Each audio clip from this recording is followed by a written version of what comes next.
Would you like to know how to make a beautiful circle of scrappy art using just little pieces of scraps and yarn, an embellishment or two, and a little stitching?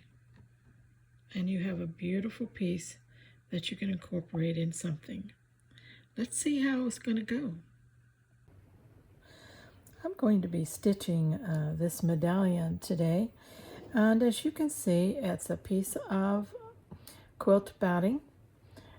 I have a piece of sheer fabric on the back that has some embroidery already on it, and then I've just placed pieces, scrap pieces, on here, and I'm going to be doing some stitching and getting these down. And once I get these down, I will make a decision then on what else I want to do to elaborate on it.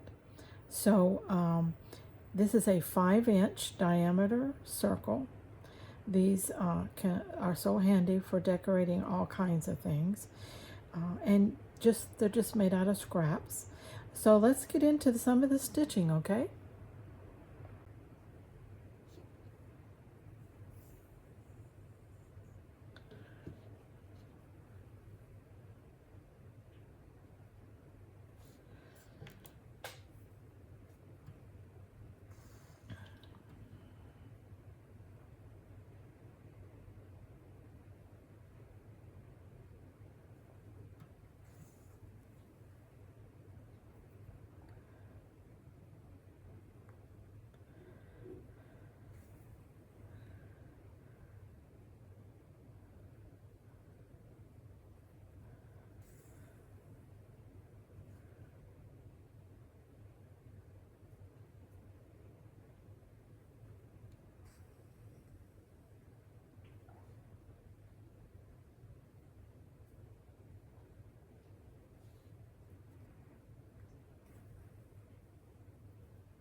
are couching these threads right here along this braiding, and just giving it a little interest there.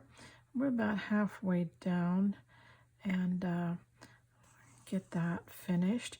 We're using a color that blends well with this copper color and the trim, and then I'm going to bring that color up into here and do some more stitching.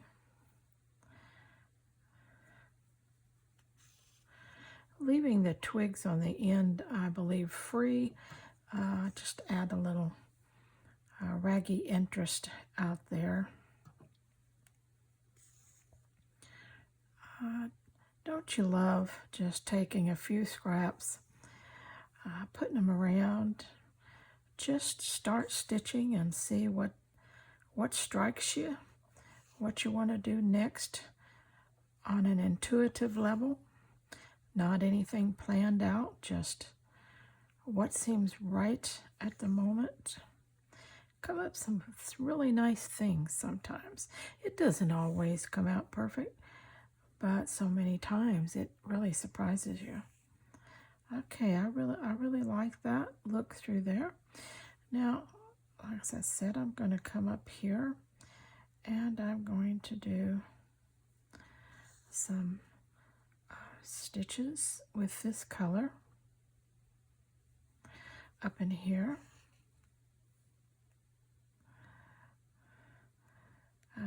Create some contrast and thread color,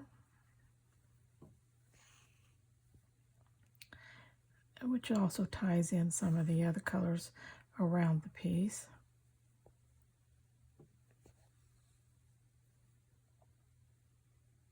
I always like to have a couple of really nice medallions made up because, again, if you make them up in advance and put them in the drawer, you're going to pull them out at the best time when you really need that unusual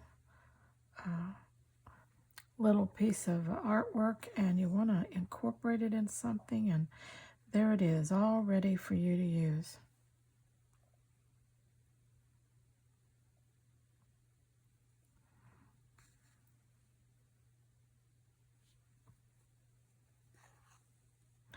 Now, if you noticed, I did these in a kind of a same color tone, and that is intentional on this piece.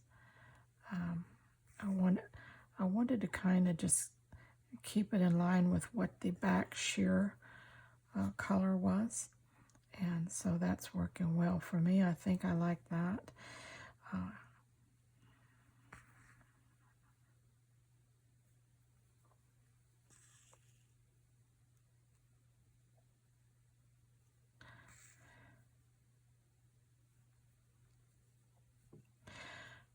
I'm going to use this darker brown here to do most of my just stitching that'll show, because it will show the thread color, and that will become a little bit of a focal point on this piece, just because the stitching will show.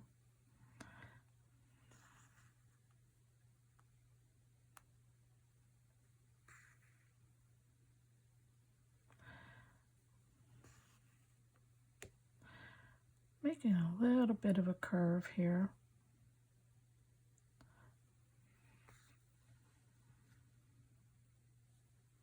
Again, everything doesn't have to be straight.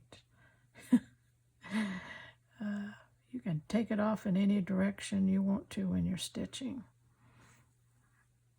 If you want to change it up a little bit, just put a curve in it. Then if you want to straighten it back out, you can do that too.